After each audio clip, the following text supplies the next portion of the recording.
Hello and welcome to another episode of the SENDhelp Podcast. And today I have got Stacey with me, Hello.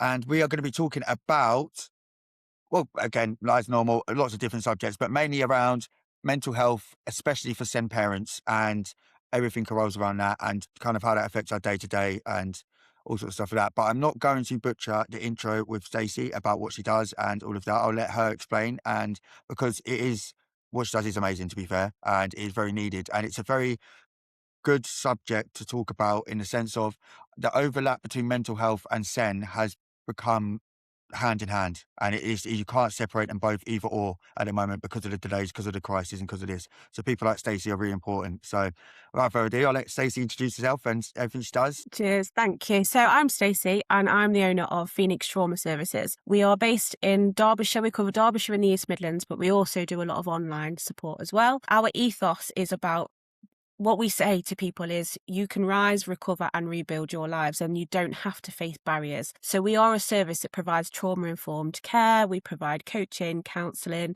consultations with professionals, families, young people. It's a very, very broad service. But the reason that I set it up is because I'm also a SEN parent and I was going through loads of battles with my youngest around getting his needs met, getting his EHCP, you know how it goes. SEN schools, barrier after barrier after barrier, with no support for the parents, no acknowledgement of the impact that that was having on the parents and siblings, actually. And I just thought, I'm asking for support here. And there is nothing to give us. There was nobody anywhere. The door got closed at 5 o'clock at the end of the day, and that was it. There was no one on the phone. There was nowhere to go. And I just thought it's incredibly isolating and it causes so much anxiety and so much blame and so much guilt that I just thought, you know what? If there isn't something there, I need to make that happen because I don't want any family feeling how I felt when we were going through that. And that's exactly it, isn't it? Like these are the best kind of companies, I think, that start off from having to fill the need of something that wasn't there.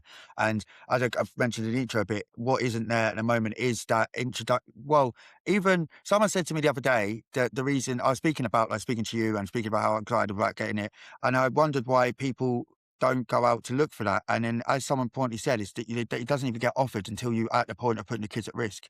Yeah. So, and that's really, really impactful because that means that you're not even asked if you want to chat or off to offload or is anything happening like proactively. It's Hmm. on the crisis. Then it's kind of met with, instead of support, it's kind of you need to do this if you want to keep your kids Hmm. instead of it being a choice, something like that. So yeah, I Yeah. think it's amazing what you do. And how have you seen that with the entanglement of the SEN and mental health? Is it different to normal, like I should say, neurotypical, or is there differences between the two? I think the impact of trauma it affects people differently, regardless of neurodevelopmental difficulties or neurodivergence. Trauma will affect one neurodivergent child one way and another one another way.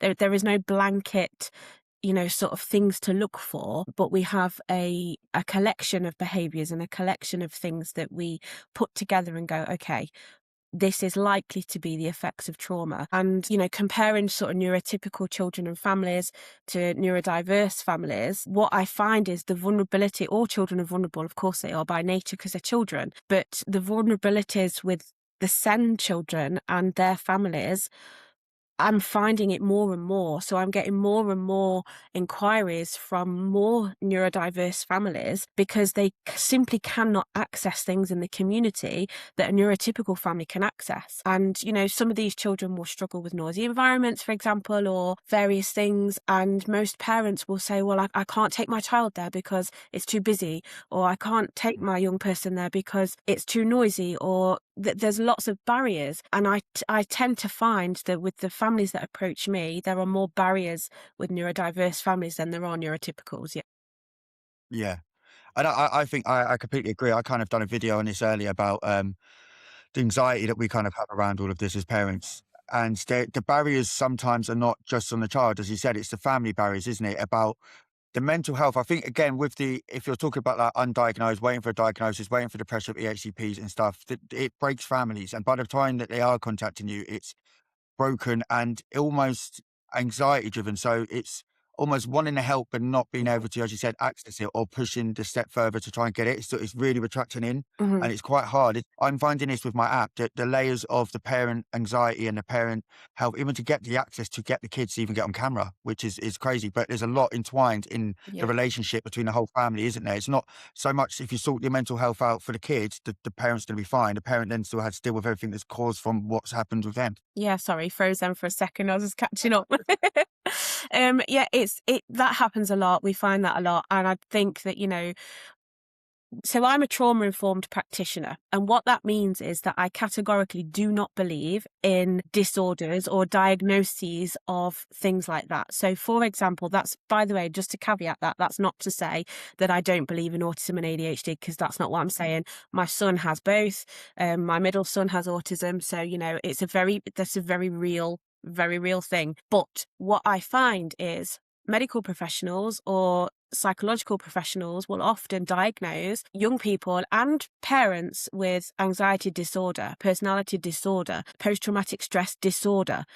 And I just think that's absolutely not the case. It's not a disorder. There is nothing wrong with you. What you are displaying are normal behaviours expected from somebody that is going through and lived experiences of trauma. It's completely normal. We're all human beings. So I have a real problem with medical professionals saying, yep, there's something wrong with you. You've got a disorder because you're not coping as we would expect you to cope. Have some medication and have a label. No, having anxiety and feeling low in mood and losing your confidence, and with parents especially, not wanting to leave the house through fear of another meltdown because they've had 3 years of it and they just have no support, it's normal. It's completely normal and okay to have those moments where you think, "Do you know what, I cannot do this." It doesn't mean that there's anything wrong with you. So trauma-informed approaches allow for that space. It allows for parents and carers to be able to have a space with us where they can say, "Do you know what, there's no judgment, there's no label, there's no diagnosis. We're not going to give you medication. What we will do is listen. We will listen to your truth, your story, and hopefully coach you and guide you into ways that you can manage that for yourself to then be more present for your young people." And I'm finding more and more families are coming into that as opposed to going into the GP because they just get fobbed off of medication. Yeah. And that's actually a really good point. And I actually fully quite actually understand that. And I actually kind of believe that. So what you're kind of saying is like stuff like EUPD and stuff like that, more symptom of having unmet trauma needs than it is a diagnosis itself. So like you're not, and as you said, that if you read it to a situation of a Sen household, it's not actually out of character to be acting like that. Of course, of course. Even more, yeah, Yeah, and what we find, there's a real difficulty because there's a crossover of behaviours. So what we find is when we're looking for support for our children, certainly found it with my youngest anyway. So just for a bit of, transparency, because one of our sort of core principles with the work that we deliver is about transparency. I'm a survivor of domestic violence, and that undoubtedly had an effect on me and my children. My youngest was very, very young at the time, and I perhaps didn't really understand to what extent that experience impacted him. As he was growing up, I was seeing more and more behaviours aligned with ADHD and autism, but every 5 minutes I was getting fobbed off with, "But he's gone through trauma though. Yeah, but you were a victim of this though. Yeah, but it's just trauma though." And I just think, hang on a second, don't victim blame, because that's not okay, and that's what we were finding. There is a crossover between the effects of trauma and the effects and behaviours of ADHD and autism, and my son sits straight down that middle axis. So for 5 years, I had to fight and beg and plead, like many of you, to be heard, for somebody to do the assessment and go, "Do you know what, actually, yeah, this is a little bit more than trauma." And that's not to say that trauma in its own right isn't significant, because it is. But when you bring that into a neurodiverse arena, it absolutely escalates. And it's then difficult for parents to have the resources and the things to use with the children, because they don't know what they're responding to. Is this a trauma behaviour, or is this a neurodiverse behaviour? Because both of those approaches may be very different. Yeah, very good point. I've spoken to lots of families that have been stuck and are still stuck in that cycle of them saying that it's because of the trauma and not going any further with the ADHD or autism when there's clearly, I would say, the differential. But as you said, the crossover is crazy. And I think this is the thing of especially ADHD. ADHD crosses over with so many different types of different things that you get trauma, the anxiety and ADHD, again, which is anxiety, which is ADHD, is another, Mm. with medication, a lot of anxiety symptoms disappear, never come back again. So is it anxiety? Have they got anxiety disorder, or is it just the ADHD unmedicated? So there's lots of dyslexia, another one. The very early symptoms about the memory and stuff, very easily done. And I think, so that's three different. So for ADHD, you could say that you've got three different people looking at it. You've got SENDs looking at ADHD, you'll have teachers looking at dyslexia, and then you have mental health professionals looking at the trauma. And then which one is the right one to start with in the Yeah, instance, isn't it? yeah. Would you say they're all equally important? Absolutely. All needs are important, equally important. And I think it's very difficult to sort of triage and prioritize need, because when you have, if, for example, if you have a young person that has a diagnosis of ADHD and they are dyslexic and they have also been through some kind of trauma, let's not forget unmet needs create trauma. So I'm not just talking that, it could be that parents have separated. It could be that there was a horrific accident or an illness or, nan died last week or whatever. Those stereotypical traumas, yeah, absolutely. But not having your needs met as a young person and not feeling heard or seen or that you fit in creates a trauma, and that then becomes innate and you internalize that, but you don't have the skills to be able to explain these feelings because you're young and your brain isn't developed yet. And parents then don't know, well, how he or she is behaving right now. Is this because she's struggling at school because she's dyslexic?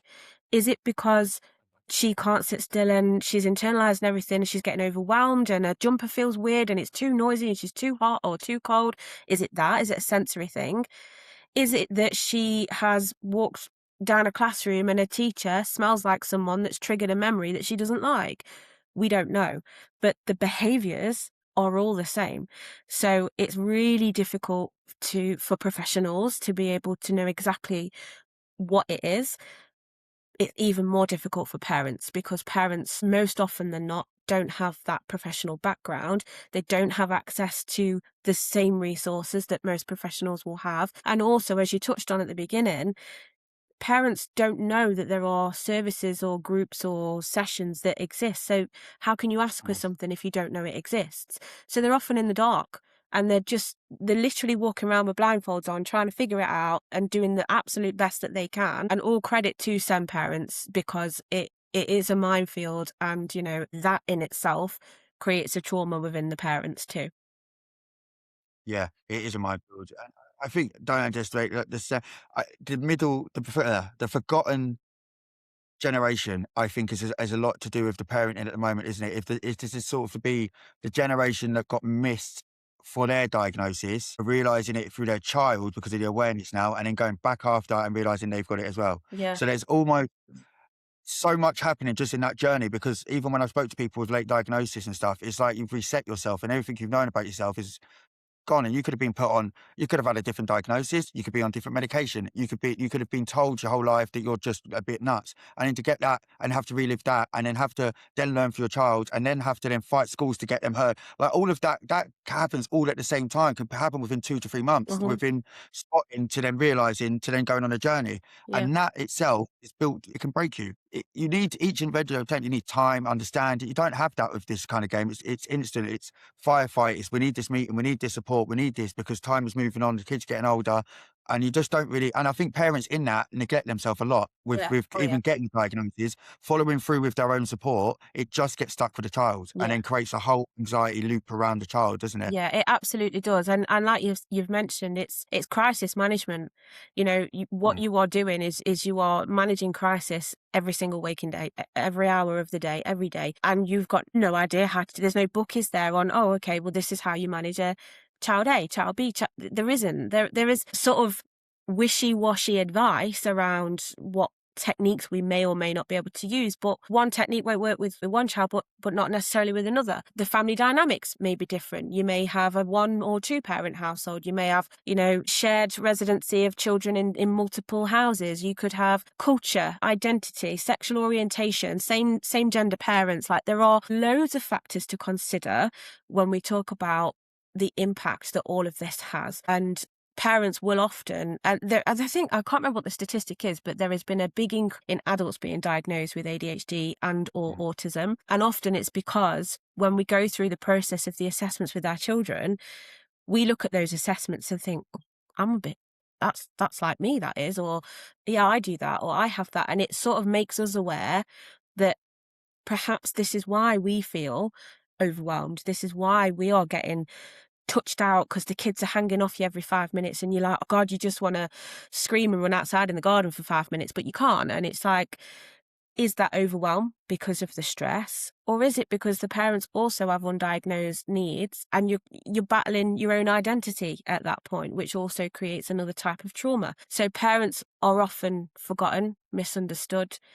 There isn't a great deal of support for parents. And to be honest, Nathan, which is why with what you're doing, it's an absolute credit to you, because without it, I would worry where are parents going just to reach out. Yeah, and that is a very good point. And even of other people I speak to on like different channels similar to mine, it is not frightening, but we're all surprised at the level of trust we get instantly just for being a person in that position. And it's sad because it's probably the first person that they've been able to see, oh my God, they might be able to help. Mm-hmm. And it's like, if they had the choice, they wouldn't want to overshare with this stuff for me. They wouldn't want me to know about half of their stuff, their life, but they have no other person to speak to. And they're just gambling everything that I could be able to help or whoever could be able to help. Mm-hmm. And that's really sad because it does make me, the question you just said then is, what would they do and what would happen if these people weren't reaching out? Because they don't have friends to talk to about it. They don't have family members. They've barely got a relationship with their partner, or they have, or they might not even have one and be on their own. And it's like they haven't spoke to anyone about it for years Yeah. sometimes. And it just that. And what I found with my calls, and it took me a while to do this, and I think again, I called the next thing about male and female about response and stuff. I didn't realize that a lot of my role was just to listen. And once just listening and just saying and just letting them get it out was most of my job, instead of trying to fix it and say, do this, do that, and do that. And sometimes I was getting it wrong by saying, well, if you tried this, and it would be like a parenting technique, and they're like losing their head. Like, I've tried everything. And just listening and being heard was most of my job done. And they don't even need follow up sometimes because they're like, Yeah. you have no idea what that meant to me. Yeah. Just being able to say, I'm not going mad, I'm doing the right thing. Yeah. And it blows my mind. That's it. It's validation. Parents also need validation, just the same as our kids do. Parents need to know, do you know what? You're doing all right. Considering how much of a mess the situation is and how hard it is, and how, you're struggling to afford your food shop, and you're running out of money on your electric meter, and you've got you don't know if you're going to be able to get the kids on the bus to school in the morning because little one's losing his mind because you've asked him to put his shoes on, and there's just a whole spiral of things, and you're doing all right. As parents, it's okay to have those days where you think, Jesus, this is a lot. This is a lot. But they don't need solutions most of the time, because you've got it.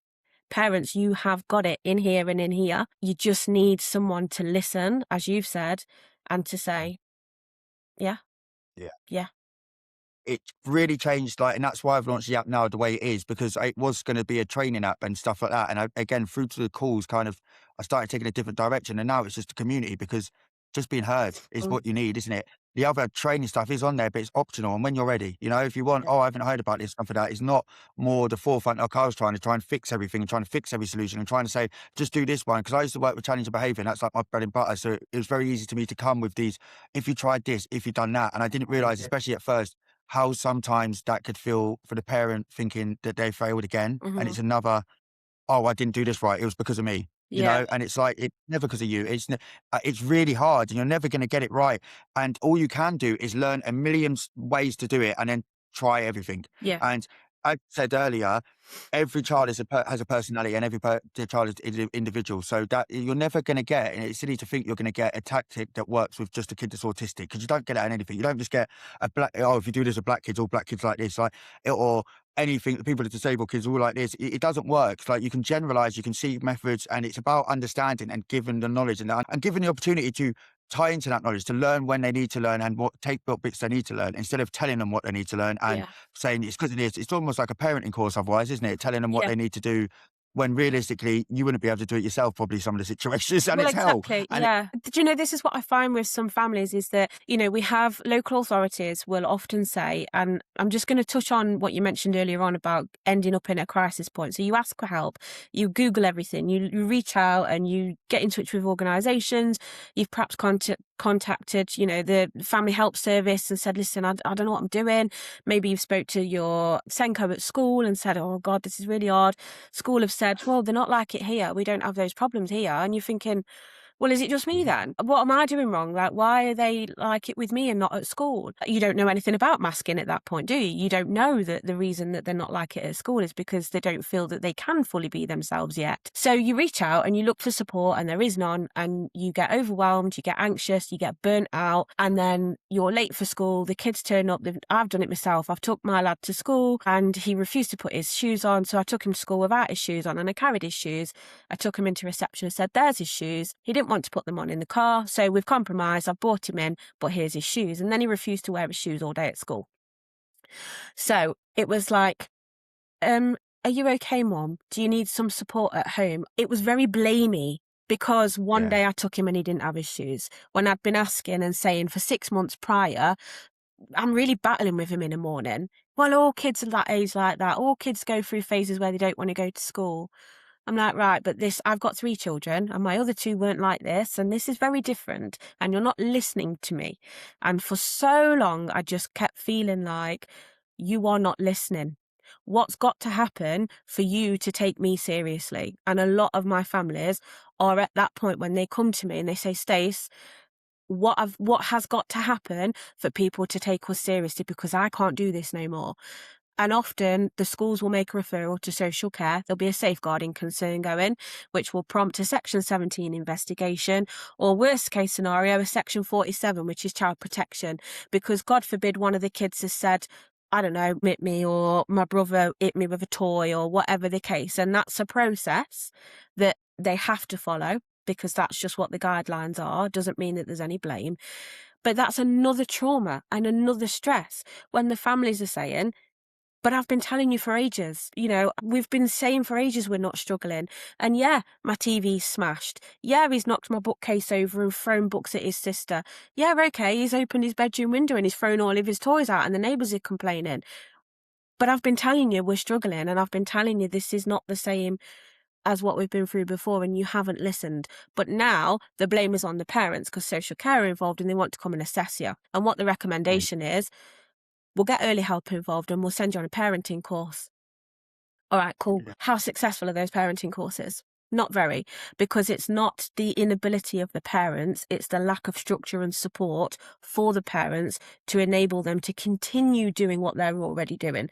And that's what I'm finding, that a lot of parents are saying, it's just my fault. They want me to go on a parenting course because I'm obviously not a good enough mum, or I'm obviously not. Dad works 60 hours a week just to pay the bills because mum's lost a job, because mum can't hold a job down because she's got the kids and school are ringing her every 5 minutes. So dad's having to up his hours, if that's even possible. Some families it's not possible. So dad's never there. Mum's on her own. The relationship breaks down with mum and dad. I'm talking a generic situation. And then what happens? The family separates. The child's needs then escalate because they can't cope with parental separation. They then don't know whether they need to align with one parent or another, and the whole thing can just spiral into one great big mess. And you've got 2 parents right at the centre with no support, no advice, no guidance, but a lot of blame. And the burden sits on the parents to somehow miraculously find some kind of solution. And that's not always possible. I think we need to walk away from pathologising families and diagnosing mum with mental health disorders and giving a medication. Actually what we need to do is go, do you know what, mum? This has been, or dad, this has been really blooming tough. it's no wonder you're feeling this way. Let's catch up and talk about it and just offload. And, Yeah. a lot of what we can offer is exactly that. Yeah. And that's exactly why it's so important, because the blame is crippling, isn't it? And I didn't have, I think because I had the diagnosis at 11, I think there's a different generation of people that had the diagnosis and knew what was expected. Do you know what I mean? Mm. So I've had 15 years without a child to learn my diagnosis. That's amazing. Like, imagine people now have got like maybe 6 months, none sometimes. Sometimes it's after the child's got a diagnosis. And I don't know what I would have done not having all of that knowledge and knowing what to do in that situation, because you would fold. And as I said, the blame would then come because you are not an expert and you're not on the ball and you don't understand what it is, because you're kind of, how can you if you've kind of just learned it yourself, Yeah. And I think instantly from the get-go, with the way it goes normally, with the parent looking in and thinking I've got it afterwards, you're automatically blaming, why didn't I pick it up first? Hmm. How long, what did I normalize this so much so because I'm like it? That's another thing that people, I think, forget, that because it's in the household. I think that's why it gets missed, because your household is like that normally, and no one in your household hasn't got a need. It's like you don't see the other side of the family, do you? Till it's too Yeah. late. You're like, oh my God, wait, hang on a minute. All of us have got something wrong. And then you're instantly, I should have noticed before. I should have got a diagnosis. I've missed this much time. And then you don't get the diagnosis. Then you're like, Mm. actually, I need to go and prove that, no, I know something's wrong now. And then you go into real fight because you're catching up with all the years you've missed. And it's just and at the end of it, yeah, you're getting blamed. And then at the end of it, they go, oh, actually, you're right. And then they don't say, we're sorry, or maybe now we'll start speaking to you. It's, you're right. Now get on with it. Yeah, exactly. And that's the thing. And you're left with all of that, like, confusion and, was I right? Oh my God, all that adrenaline, all of that, everything. And it's even worse afterwards, because then it's just like, well, where do I go now? Yeah. And what happens sometimes is, and I know from my experience this was very much the case, is that we got to a point where my youngest, for example, got his diagnosis and he was then given a place at an independent SEND school. We consulted with, do you know what, I don't even know how many, and 2 settings said, yeah, we'll take him. And I went with one of them. He's actually recently his placement's been terminated from an independent SEND school, which is another battle that I'm going through at the moment with him. So even for me, doing what I do for a living, I still also I'm with you, because I'm going through it too. And you get the diagnosis and it's like, okay, bye. Yeah, right, cool. Well, what does that mean? Where do we go? What have we got? Is there any groups we can go to? Oh yeah, no, sorry, no, there's nothing. But you've got your diagnosis there. Have a good life, and you're like, right, cool. Well, it's not actually that And it helpful. actually sometimes makes it worse, doesn't it, getting that diagnosis? Because then you've got the extra fight, and it's almost like confirmed the long journey ahead of, now, okay, now I need EHCP, now I need them to get on the SEND register, now I need reasonable adjustments. And it's just like, already, you're probably not getting, you're going to get stopped on one of them. Yeah. And then it's the fight. Yeah, one thing that I discovered recently, and I didn't know this, was that for a school, for an education setting to make reasonable adjustments for a child, there doesn't need to be a diagnosis. So if No. any of you are watching this and thinking, well, my school isn't making reasonable adjustments for my child, particularly in mainstream, there doesn't need to be a diagnosis for them to do that. They should just do that No. anyway. But more often than not, they don't, because of budgets, funding, restrictions, staffing, whatever. A lot of that is going to change soon, and hopefully more staff will be trained. But I worry that the training that is being given to educators and professionals, it needs to be trauma informed. And I harp on about it all the time, because if you take a trauma informed approach, which is no blame, transparency, low demand, no expectation, a bit like how you would approach a young person that has PDA, for example, Yeah. you are more likely to succeed in building a relationship with not just the young person, but also the family. And sometimes that doesn't happen. And I hear a lot of families say, well, particularly in a mainstream, well, we don't have the time. We don't have the time to sit there and do X, Y, and Z. Or if they do, they pull the child out of the class, go and sit them on their own in a different space, isolate them. So, okay, you've taken them away from an environment that is incredibly overwhelming because of noise and other children, but you're now socially isolating them. So now we're creating SEMH needs because that child isn't developing in the way that it should at his age, which then feeds into the parents going, well, if he's being pulled out of things in school, then I'm not going to take him to the park on Saturday because it's going to be well busy and it's just going to create problems. And I'm not going to do that because the meltdowns will be horrendous. And I'm so stressed, I can't deal with it. And we then see those behaviours coming around in circles where families become isolated. They don't go out. They have no connections. Family dissipate. So aunts, uncles, brothers, sisters, oh, I can't babysit, mate, because I don't know how to handle your kid. And then it's just you. It's you and your kids behind a closed door every day of the week. Where do you go? Sharing the same anxiety. And that's what happens by that point, isn't it? Just sharing the same issues, and you can't tell which one's the kid, which one's the parent, which again Yeah. is understandable in this situation. But how do you get out of that? As you said, when you've got no other way out, when you've isolated it, when it's been isolated so much so that you've got no family, no one else to judge, and no one even to know that you're doing that, you know?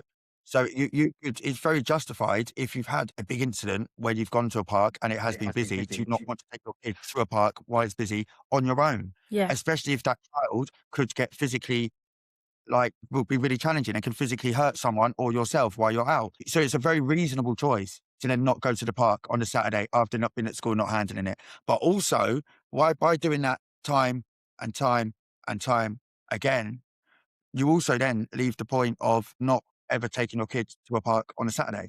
Yeah. So Yeah. it's like by trying to do what you can and doing your best as a single parent or single person in that situation, you've actually maybe long termly caused a lot more harm because you haven't got that. But that's why services like you to open the door to get them connections, to get them things are important, because even if that's why it's important to go out as a group. I think you're never going to get that anxiety not met without other send kids and families doing Yeah. it together, because putting it next to a neurotypical family or thingy, it's still the same shame, the embarrassment, guilt if the kid kicks off. This is why it's important we all get together and kind of like, if we can, meet up, go to that thing. And, the same kids get to meet each other kids and stuff with our abilities. But for us as parents, it's okay, anything can happen right now. And we both understand Yeah. it. Yeah. There's Me no and that, judgment. yeah. Yeah, 100%. And it's really difficult because, you know, I've had it. I only ever speak from my own personal experiences and the experiences that my family share with me. With my youngest son, he now lives in a disability provision. So he lives at a complex trauma home, and he obviously is out of education at the moment, but he was at an independent SEND school. We are looking for a residential school for him because his needs are very, very complex. Before that, he was at home with us and he was wanting to play out with his local friends on the street, on his skateboard and everything else. And he was getting overwhelmed and he was wanting to control the dynamic of the play. And he was wanting to sort of guide the other kids on how they should play and what they should do and in his order. And it was very, very regimented. And if the kids didn't fall in line with what he thought should be the case, it resulted in a big blow up, and he would attack a child, or he'd get so dysregulated that he'd start pulling hair, and it was all a little bit like chaotic, to the point that local families understandably said, we don't want your son to play with ours anymore. And I think, okay, I do understand it from their point of view because they don't understand him, and it's not an expectation that they must understand him. However, society isolates us directly or indirectly because of lack of education and understanding. So if we have spaces, safe spaces where our families can go with similar families that don't judge and that completely get it.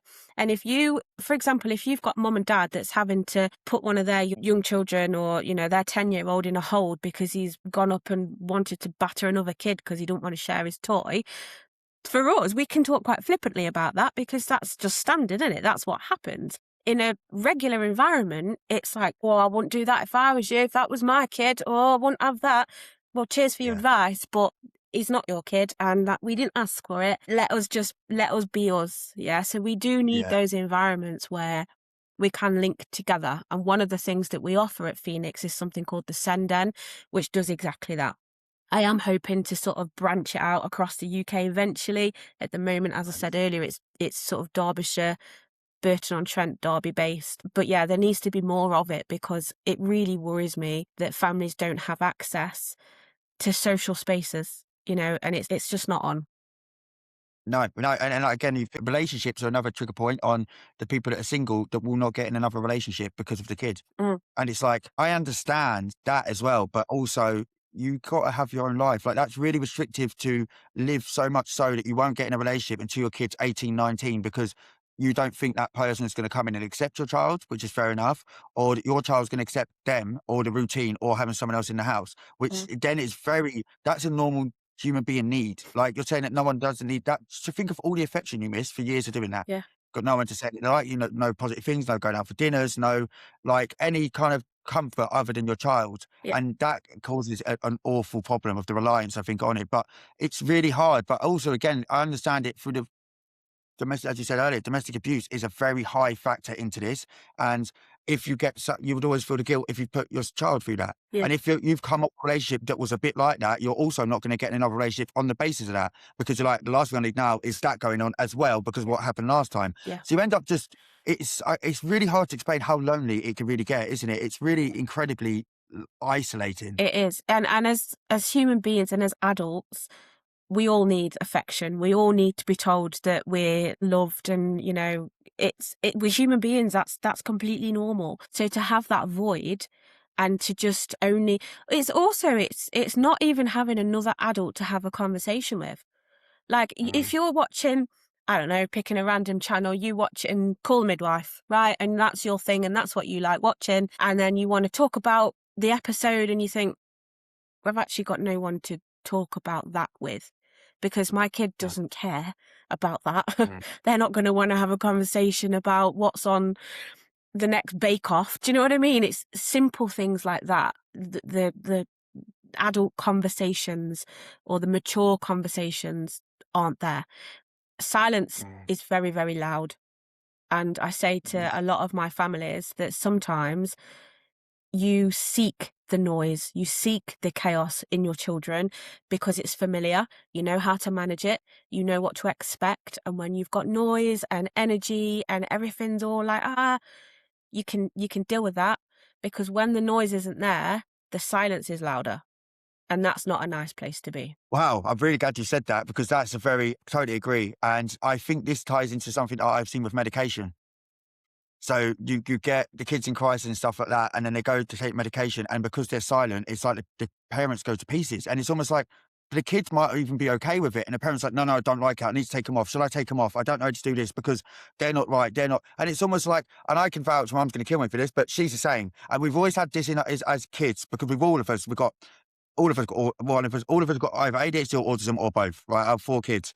And it's always this rule, like if we're doing fine, my mum doesn't know what to do, it goes to pieces. It's almost like if we have a Christmas when no one's in crisis, no one's doing this. My mum had the worst Christmas ever, and it's all because we were so well behaved. Yeah. And it's like the running joke in families, because without that noise, it's almost like the reflection of then you have to go to how lonely you are, how much you've had to do that, and then your body catches up with all the adrenaline.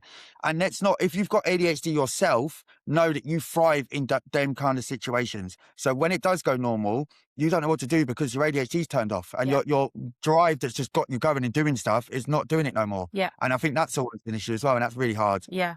It's really, really difficult. And it's quite funny because we, as a family, we don't have a stereotypical Christmas. My older 2, they're 17 and 16, and they're, they can do the presents and they'll have the dinner and they'll sit down, and, they can have a stereotypical Christmas. My youngest, absolutely not.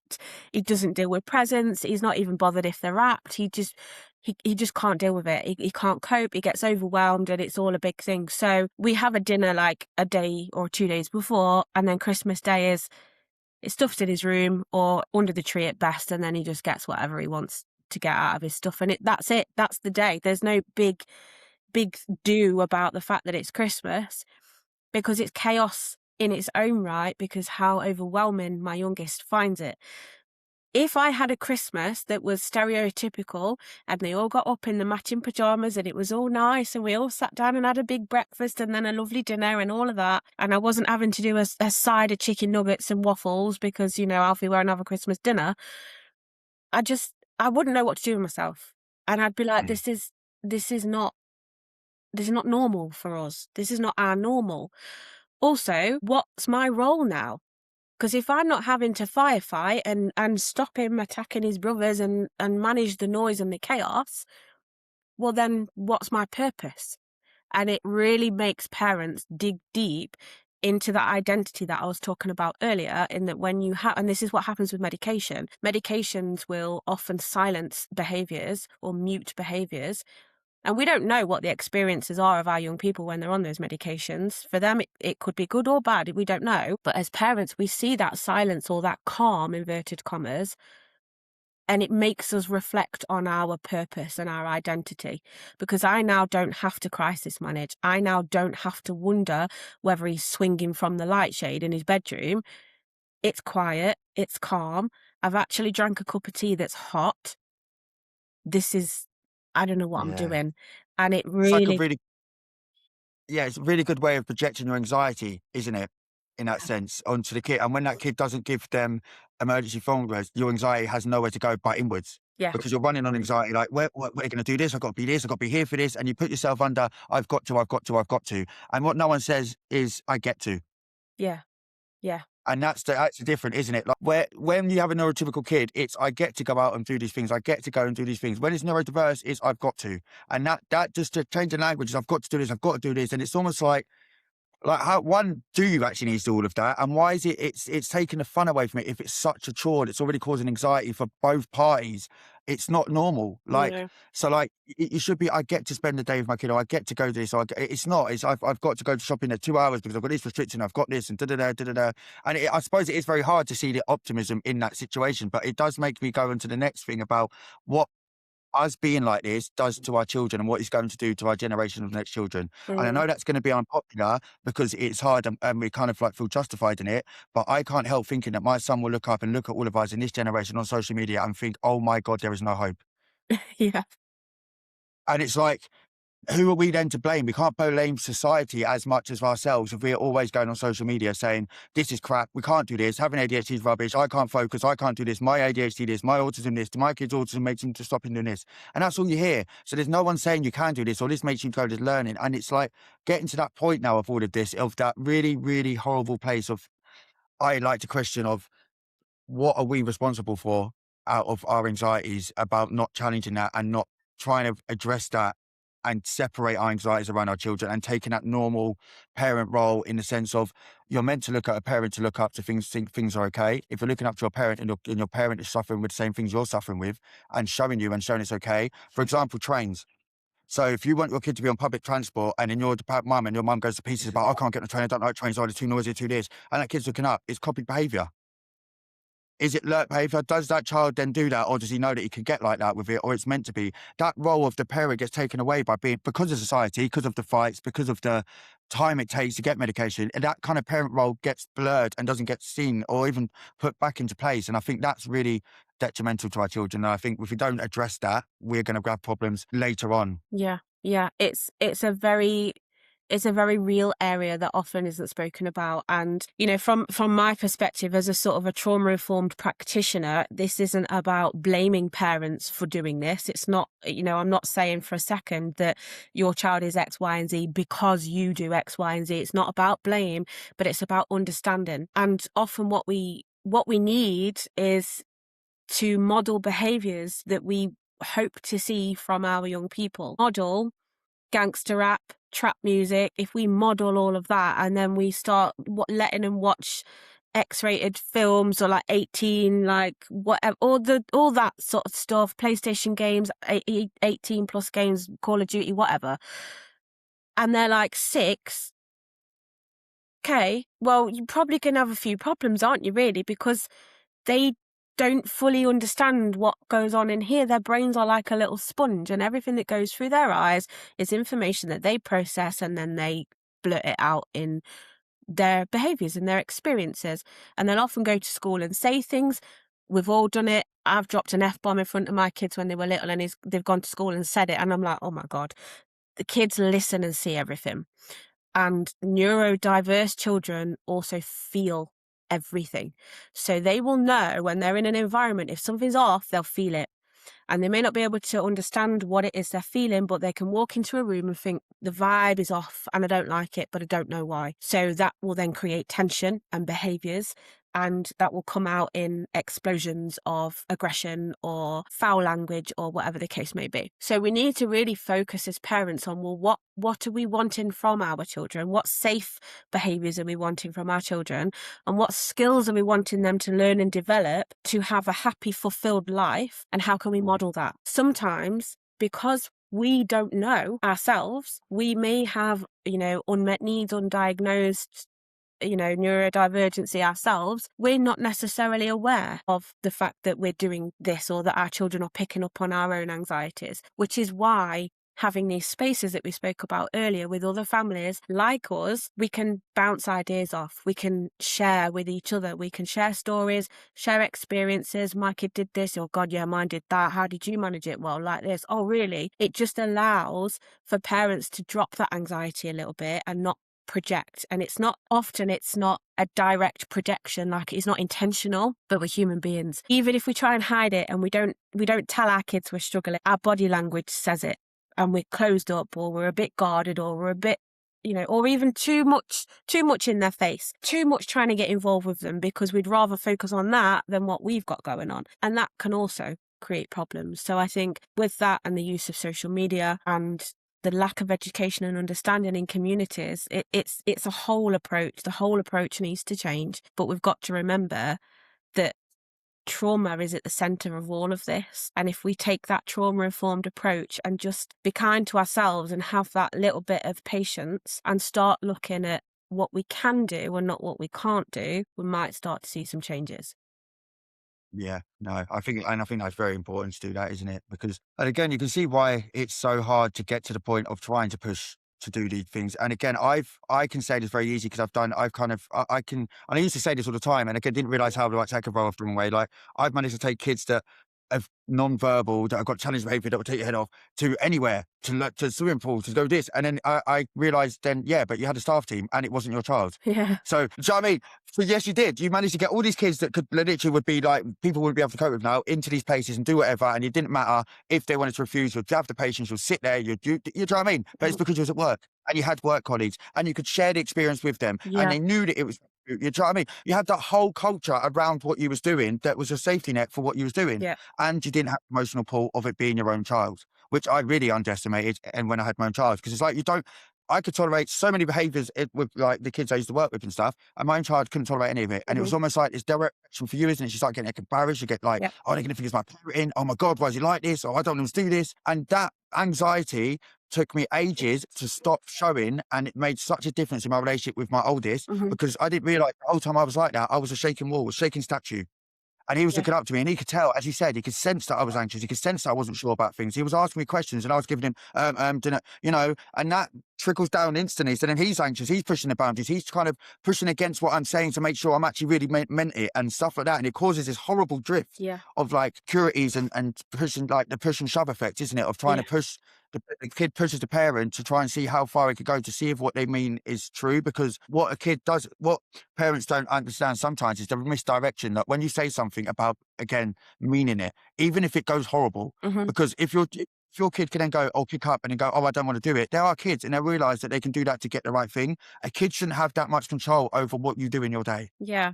And I think that's really important, because boundaries are often skewed, because sometimes all children need boundaries. Human beings in general, we all need boundaries. They're there for a reason, right? It's about safeguarding, protecting us and knowing how to live safely and have a fulfilled life and all the rest of it.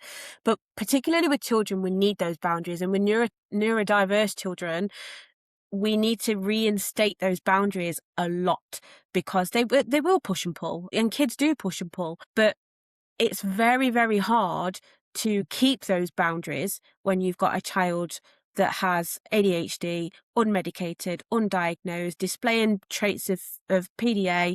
Nothing you do or say works. It's an argument every single second of the day. They don't sleep. They're waking up at 3 o'clock in the morning. They're eating everything and nothing. There's stuff flying everywhere.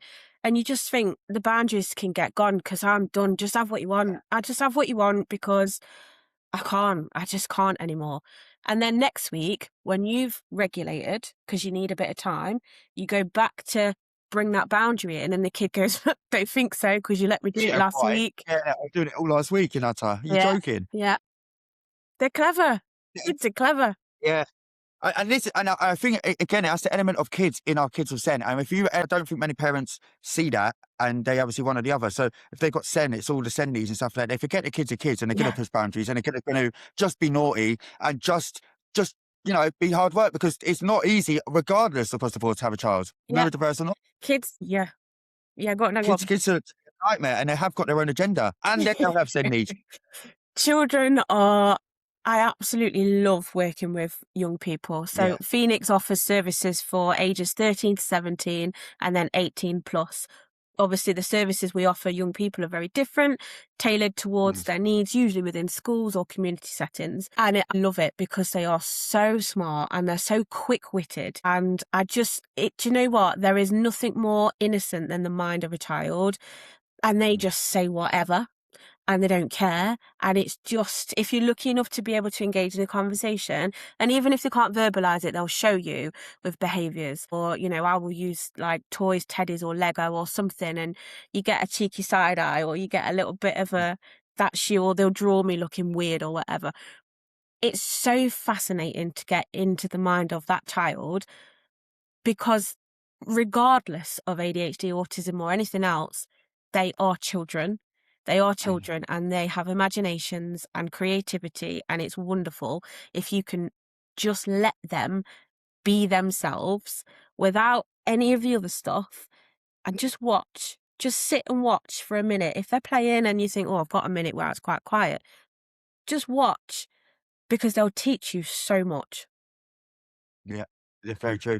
It's really weird as well. I've just done a video about that as well, because I've learned it from the classes I do as kids, with the kids on the app, that again, you'll say that, this is where the anxiety thing comes from, is that the kids will not show that on camera. They've met each other. They don't know each other. They're like best of mates. They're helping each other. It's like everything that these parents and myself would say they wouldn't be able to do. And it's like, oh my God, they just didn't have the opportunity. Yeah. And that's why I can't sit with. That's what my message is now, because given the opportunity, these kids will show us how it's done. Mm-hmm.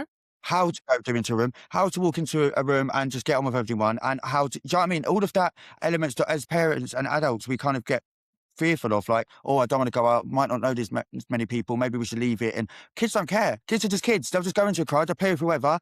Don't even need to get their number. Best mates at that time, never see each other again. But at that time, they are best mates. They'll get on with each other. Doesn't matter about age, religion, race. It really doesn't. And that screams volumes. If it was just like that in society, and it is like that in society with kids, because you'd have neurodiverse and neurotypical kids, they're not caring. Yeah. Not caring. Especially the younger you get, the less they care. Like, it's all in them to care, isn't it? By society and X, Y, and Z. And kids are fascinating when you sit and watch what they can achieve and all of the anxieties they don't have. And just by being a basic, without all the stresses of life and politics and everything else, your thought process being minded of how you can just live life free. Yeah. Because they do. Yeah. They're so free. If you've got a child in the right environment, and particularly we're focusing on children with neurodivergency, if they are in the right environment, they absolutely thrive to the best of their ability. Everybody is different, obviously. Some children won't want to go out and play, and they will find it difficult because it's too much, or they'll wear ear defenders and they'll be a little bit, they might not have the skills to be able to do that with friends, and that might be a barrier for them. But they'll thrive in other areas. And even with some of these children and young people, if they've managed to brush their teeth that morning, or they've just managed to put the toothbrush in the mouth and then put it back again, that is like winning the Nobel Prize, because you've been fighting for months to get them to do that. They finally worked up the courage to be able to do it and then put it back, which means that tomorrow they might be able to keep it in there for another 2 seconds. Do you know what I mean? Take your wins where they are. They may not seem massive when it comes to societal expectations of what our children should be achieving at this age. That's another bugbear of mine, because everybody is different. Take those little tiny wins and it will do wonders for those young people. Yeah. And it's true to do it, because people get happy, but it's normally the big wins, isn't it? We've got the diagnosis now. We've finally got medication. It's not I hear every day about someone's bad day. I never really hear about a good day. So you hear about, so if I spoke to someone on 7 days a week, I would hear 6 days of the week that the kid was struggling to get out to go to school. I wouldn't hear from them on the 7th day when it was a good day. You forget to kind of, that's just as important. You need to also cherish their moments, highlight their moments, even speak about their moments, because otherwise you are just thinking everything is just bad. And that's a narrative you give off. is that it's just awful, awful, awful, and awful. And it does. If you, I suppose, if you're going 6 times out of 10 and it is awful, I suppose I can understand why you have the narrative. But you've got it's so hard. Isn't it? When you think about it as well, there's so many different routes, and it's just as you said, if you just do the the trauma approach, it will cover most of this off. You'll get where you needed to go, and instead of having to do the dissection into if it's autism, you do this. If it's ADHD, you do this. You just blanket it, don't you? It's a bit like how you get support into schools with neurodiverse by opening it to everybody, not just the neurodiverse kids. So it's like you do that. If the trauma enforced was done with everybody, we would kind of have better relationships, better understanding. People would always be laid back about it, and you would be able to spot when they're not very quickly. Yeah. Instead of it being at the end in an emergency, basically at crisis, which is like the result of what's been happening of the trauma, not the ADHD, which schools kind of think that ADHD means like kicking out and punching. It doesn't. That means something's happened to get to that point. They might have ADHD as well, but the trauma is trauma, maybe because they didn't get the diagnosis for years and it's been unmet and it just got worse and worse. The household's gone. And I said all them little guilt things you said, that the parents are split up and all of that. Time to get medication, time to get there is so much entwined in that child that the ADHD and the behaviour they are showing is nearly always the end of it, isn't it? Like that's the result of all of that, not the actual behaviour, not the diagnosis. That's just I'm at the end of my tether and I'm in crisis mode. Yeah. And a lot of the burnout that you find with children and young people, a lot of the dissociative behaviours that we may see, non-verbal. My youngest is selective sort of non-verbal. If he goes into freeze mode, he puts his hood up, goes quiet, can't communicate. It's an anxiety response. He has PDA, which PDA isn't a diagnosis in its own right at the moment. It's, in my view, a collection of behaviours that show that this child and young person's nervous system is absolutely shot to bits, and they are struggling to manage their day-to-day, and their sense of self in the world around them is so out of whack with what it should be that they just can't cope. And you'll find a lot of these behaviours start coming when you put demands on them. It's the demand. Go with open eyes and open arms and no judgments, no expectations, and just leave it very open. You'll start to receive different types of responses back from our young people, which hopefully lessen the burdens a little bit on parents and reduce that anxiety just a touch, so that maybe you might be able to go and make yourself a coffee and drink it before you then move on to the next crisis. Yeah. I think it's important. As I said, it's hard to do on your own. So it's just important is to work together, so be in the shared spaces and kind of collaborate. If there was one thing that you could say to parents, what would it be? That's a question, isn't it? That's it, isn't it? I just would want to really hammer home that what you're going through is not your fault. And it's okay to grieve the child that you thought you were going to have that didn't end up being the child that you've now got. Because that's a very real trauma for all parents, mums and dads. I'm talking particularly with mums carrying the pregnancy. You have the child and you think, this is all going to be lovely, and you have little ideas in your head, of what it's going to be like. And then you hit barrier after barrier after barrier and different behaviours, not hitting milestones, not doing this, not doing that. And you're thinking, I can't parent this child in the same way that I have my others. Or if you've not got any children, this is your first.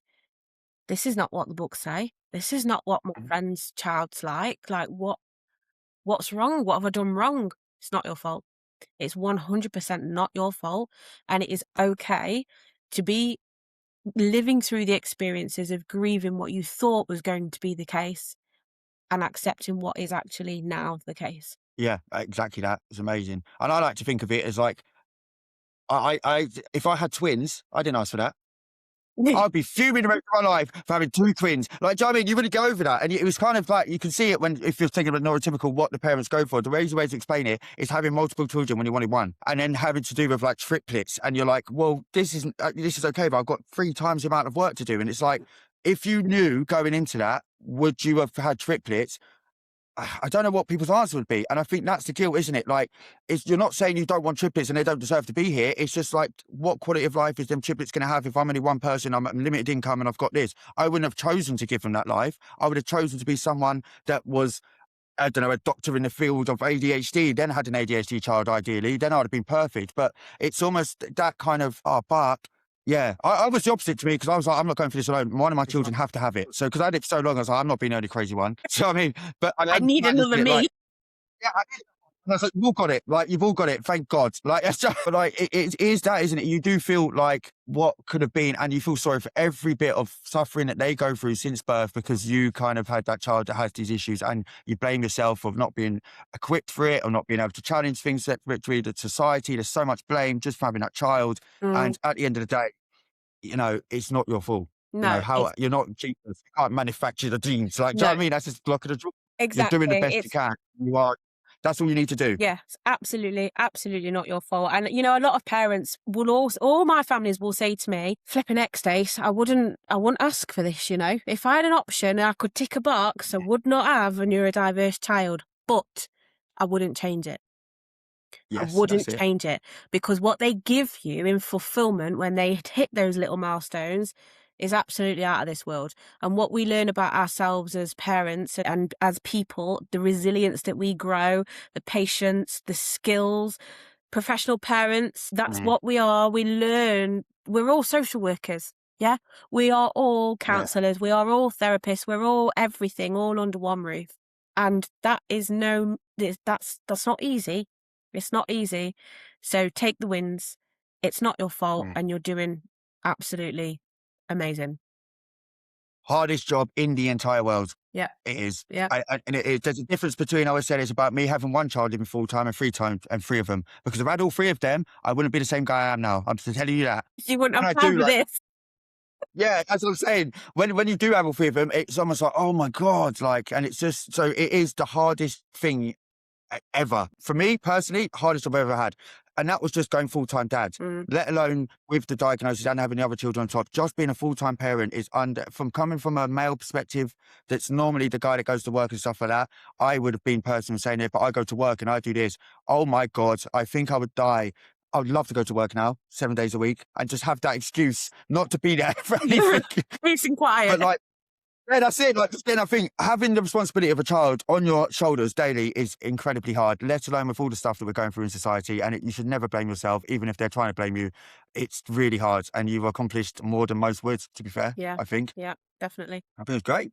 But no, I think that everything we spoke, that's going to be an amazing podcast. And also, actually, people, this could be even better than that, because I'm going to be working with Stacey and we're going to be doing workshops and stuff like that. And she'll be coming to the app, and basically the trauma approach, I think, is what we kind of need to start with and grow from there. And I think it's really handy. So I think this isn't the last time you see Stacey, which is great because she'll be popping up everywhere else. But ultimately, I really hope, I know it's helped those people. I do. I think it's the best podcast I've done like this, in the sense of balancing it all out on one podcast. I've spoke about bits of it and all of it, but the whole journey about the guilt, the people that blame yourself, what you could do better, and just them sort of, ultimately, I think it comes down to we need to remember to take care of ourselves. Yeah.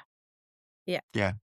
And people like you that have got the companies, you should be utilising. And you might not have known you needed to, but we're telling you now you need to. Like, do you know what I mean? Your mental health and your awareness affects everything else, trickling down to how you support your child. So it is important to take care of yourself. Yeah. Good. But no, thank you very much. No, Thank you for your time. having me. Thank you very much for having me. No, it's great. It was really, really good. Thank you.